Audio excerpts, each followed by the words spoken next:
I have a 2005 Ford F-150 two-wheel drive. I'm gonna do stabilizer links. Mine are bad, okay?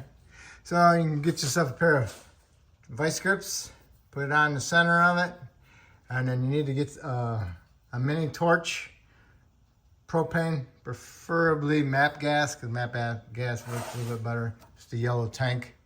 Or if you have oxygen acetylene, what you want to do is you want to heat up your nut, remove your nut, so you're still holding on to your link assembly, and do the same thing with the lower nut.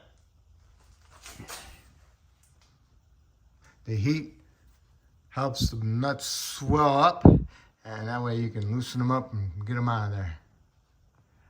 I spent like 2 minutes on the nut, heating it up, came right off. Now I'm going to do the same thing to the bottom nut. You don't have to remove the tire. I just have it off so you can see better. And I just put struts on it also. So now I'm going to work on the bottom nut. I'm going to put my torch on for like 2 minutes. Get a little bit of a glow to it, and then it's ready to go.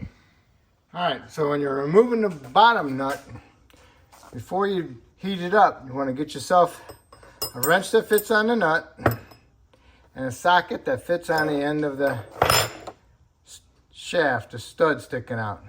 This happens to be an 8mm. It would have to be an 18, okay? So, heat up your nut. Get it so the plastic Teflon starts melting out of it. Shut your torch off. Put your wrench in there. Hold on to it. Put this on there with your impact or ratchet. And what you want to do is you want to tighten. And when you tighten, you're unthreading the nut. Okay? So when you unthread that nut, get your nut loose. And there you go. You got the bottom done and you got the top done. Now, you got to go do the other side the exact same way. And that way you can pry up that sway bar and get your links out. And then put your new links in. And then you can pry your sway bar down. You can put all your bushings and nuts on. And also don't forget about your grease zerk. Put your grease zerk in your new links. Okay? Now when you heat this nut up, keep this nut hot. And then when you get it hot, go ahead and put your socket on that nut and try loosening it. And what you're doing is you're breaking it loose from everything. Allow it to spin. Then reheat it and go ahead and put your wrench on there and then your socket on the end and then try tightening it and remove the nut. If you just try removing it without breaking the nut loose, you're going to strip the little stud out. Okay? And you're going to have a problem. Always make sure you get this baby nice and hot. Get it dripping. Alright, so it's ready to go.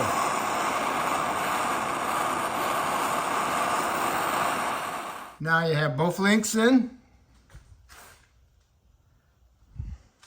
Make sure you find the size that fits on here properly. I have an impact 8mm, but it's not very deep. And I have a chrome 8mm, and it's deeper.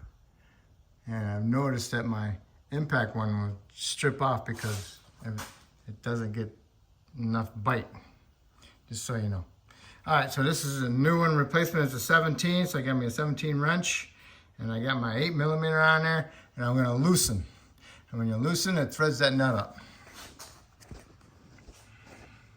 And then when you get the nut threaded up, you wanna get your impact with a 17 on it, and give it 2 quick wraps. Just to give it an extra quick snugness. All right, I got it snugged up. I got it tight, but I didn't bear down on it because I don't want to strip it out. All right, I've seen people just use an impact on them and run them up. But yeah, sometimes that works, but sometimes it also spins the shaft and it wears out that ball stud prematurely, okay? So you don't want to do that.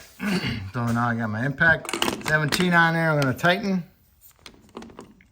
I'm going to give it 2 quick wraps. That way it just helps snug it up a little bit more. All right, so now what we can do is raise our sway bar up and get our links in. And then you want to turn it so you can have access to your grease zerk. Mine's pointing on the inside.